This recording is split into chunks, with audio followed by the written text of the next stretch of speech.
Everyone, welcome back to my channel. ఈరోజు మా అమ్మమ్మ ఎంతో టేస్టీగా చేసే బీరకాయ కర్రీ ఎలా చేయాలో నేర్పించేస్తాను రండి. ఇది మా అమ్మమ్మ రెసిపీ. సో ఫస్ట్ మనం బీరకాయలను చిన్నగా తరిగి పెట్టేసుకోవాలన్నమాట. దాని తర్వాత ఇందులో పచ్చిమిర్చి, కరివేపాకు, అల్లము, గార్లిక్ తీసుకోవాలి. దాని తర్వాత ఆనియన్స్ కొంచెం కట్ చేసుకొని పెట్టుకోవాలి, ఒక మీడియం సైజ్ ఆనియన్. దీన్ని కడాయిలోనే చేయమని చెప్పింది, కడాయిలో చేస్తేనే ఎక్కువ టేస్ట్ వస్తుందంట.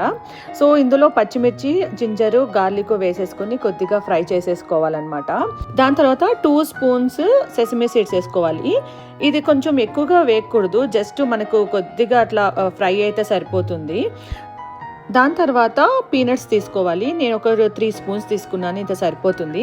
వీటిని దోరగా వేయించేసుకోవాలి. ఇవి ముందుగానే వేసేస్తే సరిగ్గా వేగవు, అందుకని సపరేట్గా వేయించేసుకొని సో అన్నీ ఒక మిక్సీ జార్లో వేసుకొని కొద్దిగా చింతపండు, తర్వాత సాల్ట్ వేసేసుకొని కొద్దిగా కొత్తిమీర వేసేసుకొని దీన్ని గ్రైండ్ చేసుకొని రెడీగా పెట్టుకోవాలన్నమాట. దాని తర్వాత కడాయి పెట్టుకొని కడాయిలో ఆయిల్ వేసుకొని తర్వాత ఆవాలు, జీలకర్ర, తర్వాత కరివేపాకు వేసుకొని మనం కట్ చేసి పెట్టుకున్న ఆనియన్స్ వేసేసి కాస్త ఫ్రై అయ్యాక ఒక 20% ఫ్రై అయిన తర్వాత బీరకాయలు వేసేసుకోవాలి. బీరకాయలు కూడా ఆయిల్లో బాగా రోస్ట్ అవ్వాలన్నమాట. లైక్ ఆల్మోస్ట్ ఎంత కుక్ అవ్వాలనంటే ఒక 50 to 60% మనకి ఇలా ఆయిల్లోనే కుక్ అవ్వాలి. కాస్త మూత పెట్టుకొని అలా కుక్ చేయండి. ఇదే టైంలోనే కాస్త ఉప్పు వేసుకొని కుక్ చేసుకుంటే తొందరగా కుక్ అయిపోతుంది అనమాట. ఎంత మనం ఆయిల్లో ఇలా రోస్ట్ చేస్తే అంత టేస్ట్ వస్తుంది. ఇది మాత్రం గుర్తుపెట్టుకోండి. దాని తర్వాత ఇందులో కాస్త ఇలా వాటర్గా వచ్చినప్పుడు మనం కొంచెం పసుపు వేసుకొని మళ్ళీ దీన్ని రోస్ట్ చేసుకోవాలి. చూసారా, మొత్తం మనకి బీరకాయ నుంచి వచ్చిన ఆయిల్ వాటర్లోనే కుక్ అయిపోయింది అనమాట.